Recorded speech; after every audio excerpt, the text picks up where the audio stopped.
साथियों, एक समस्या जोड़ों से कट-कट की आवाज़ आना।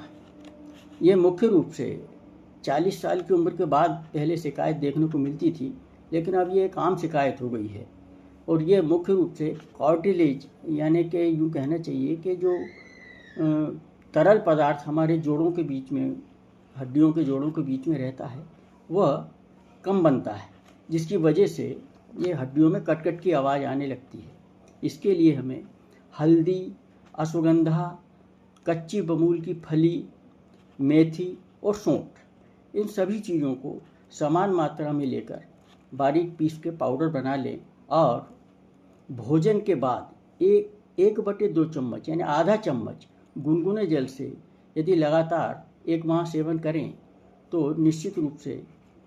घुटनों में से जो कट-कट की आवाज़ आती है हड्डियों से, वो दूर हो जाएगी।